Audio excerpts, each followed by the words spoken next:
I'll so just much. start talking while Gabby Thank you. opens up my PowerPoint. So my name is Jacqueline Wilson. I'm a lawyer at the Canadian Environmental Law Association. We're a specialty legal aid clinic funded by Legal Aid Ontario, and we're dedicated to environmental justice, equity, and health, and have a province-wide mandate. I'm on slide 3 for your reference, Gabby. All right, sorry, it's just Take your taking a time. while to open it for some reason. I don't know why. I will get there, I Yeah, promise. no rush. So I'm going to try to give you all a bit of an overview of where we're at in terms of the legislative framework to protect wetlands now in Ontario, because there's been a significant change over the last few years. And there's a lot of references in this PowerPoint, so very much don't worry about it, and you'll have it in your materials. There is still municipal power to protect wetlands. It's tied to the Planning Act and the provincial policy statement for the most part, along with the municipal planning tools that you're all aware of, such as official plans and zoning bylaws. One of the purposes of the Planning Act in section 1.1 sub F is to recognize the decision-making authority and accountability of municipal councils. And I just wanted to highlight as well that in section 2, there's a list of provincial interests in the Planning Act, which includes A, the protection of ecological systems, including natural areas, features, and functions, and S, which is the mitigation of greenhouse gas emissions and adaptation to a changing climate. One key way to protect wetlands, especially because of the changes to the Ontario Wetland Evaluation System that Anne has described, is through municipal official plans. Municipal official plans are authorized by section 16 of the Planning Act. And 16 sub 4 notes that official plans must provide for adaptation to a changing climate, including through increasing resiliency. And wetlands, of course, are a key way to increase your resiliency to the effects of climate change. Under the PPS, before I launch into the current sections of the PPS, I did want to mention, as Anne did, that the PPS is currently under review. There's an ERO posting and comments are due fairly soon on it. And the proposal is to combine the PPS and the growth plan. And I would note that the natural heritage provisions of the PPS are not included in that posting. So as Anne mentioned, we're concerned that what may be coming is a proposal for an offsetting policy altogether for the natural heritage provisions, including for wetlands. In the current provincial policy statement, wetland protections are found in policies 2.14 and 2.15. Those are the best protections for wetlands, but those are tied to the Ontario Wetland Evaluation System and the finding that a wetland is provincially significant. If a wetland can still meet that criteria, the policy in 2.1.4 provides a development can't go in a provincially significant wetland. That's for Southern Ontario. In policy 2.1.5 for Northern Ontario, there's a legal test that applies about no negative impacts on the wetland. However, as we've heard, it's going to be harder and harder for wetlands to meet that criteria of the Ontario Wetland Evaluation System finding of provincial significance. So I've highlighted a few other ways that the PPS tries to speak to wetlands and preservation. Policy 1.8.1 states that a planning authority shall support preparing for the impacts of a changing climate by considering the mitigating effects of vegetation and green infrastructure and maximizing vegetation within settlement areas where feasible. Another interesting section is policy 2.2.2, which talks about sensitive surface water features. I've posted the definitions within the PPS for those two terms. So surface water features includes wetlands, and sensitive means if it's attached to a wetland that it's particularly susceptible to impacts. For those sensitive wetlands that don't need to be designated as provincially significant, policy 2.2.2 looks at restricting development or site alteration in or near these sensitive surface water features. The whole policy 3.1 is worth reading. That's the natural hazards policy in the current PPS. It links up to the powers of conservation authorities more directly, which I'll highlight in a minute. I've put some of the provisions on these slides, but the whole section is worth considering. Basically, there are some restrictions on development. This is one of them in 3.1.1 in natural hazard areas, but then there's exceptions to those in some of the following sections.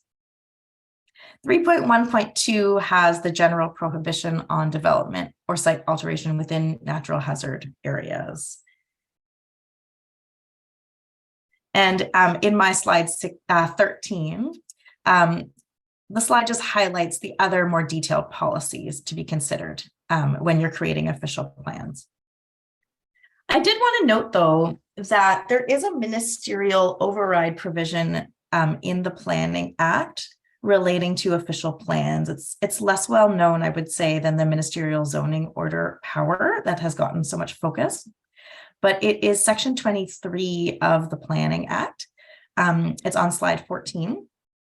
And it says that the minister may, by order, amend an official plan if the minister is of the opinion that the plan is likely to adversely affect a matter of provincial interest. So I did want to note that. Zoning bylaws are, of course, another key way that municipalities look at land use. I've put a few, short sections in these slides. Section 34, sub 3.2 of the Planning Act creates restrictions for the use of land relating to significant wetlands. Overall, what the purpose of all of these sections that I'm running through fairly quickly is that there is significant direction in the Planning Act and the PPS in particular relating to the protection of natural features and adapting to a changing climate. Municipalities can still deem local features worthy of protections if they meet other needs, and even if they don't meet that threshold of provincial significance in the Ontario Wetland Evaluation System. Interestingly, Appendix 1 of the Ontario Wetland Evaluation System had previously, in a previous iteration of it, had a section on locally important wetlands, and that's been deleted, but it hasn't been replaced by anything else about local protections for wetlands. I will mention, though, municipal decisions to prevent a development in order to save a non-provincially significant wetland, so a wetland that's serving any other purpose, isn't going to benefit from the core protections offered by the current policies 2.1.4 and 2.1.5. So you're more likely to see disputes. And so, for instance, you may see appeals to the Ontario Land Tribunal and expert land use planners, natural heritage experts kind of disputing that and seeing where that falls out at the tribunal. And of course, section 47 of the Planning Act is the ministerial zoning order section, which does provide a ministerial override. And those override orders don't need to be consistent with the PPS. The other thing I wanted to highlight before we move to hopefully more optimistic conversation is the amendments to the Conservation Authorities Act.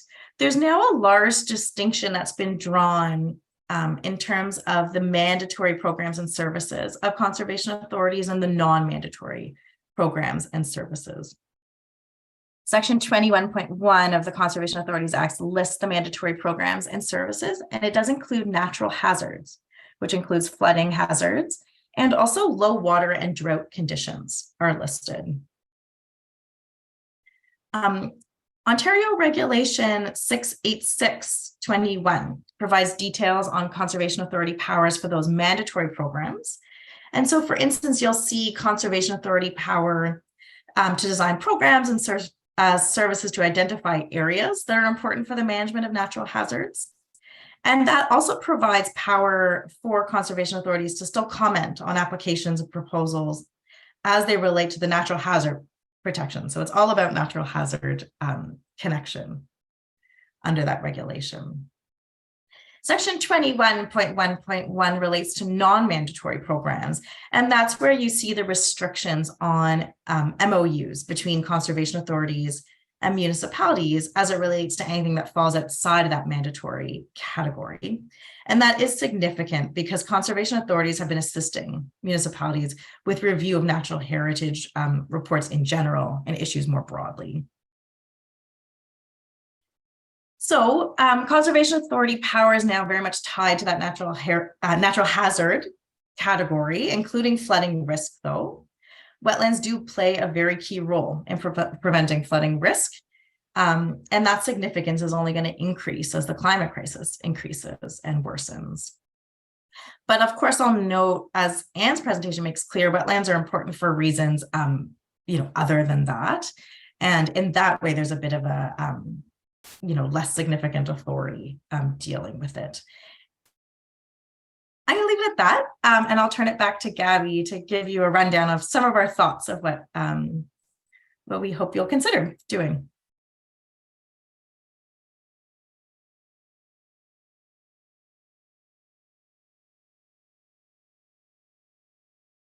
Oh, Gabby, you're still on mute. Someone had to do it, right?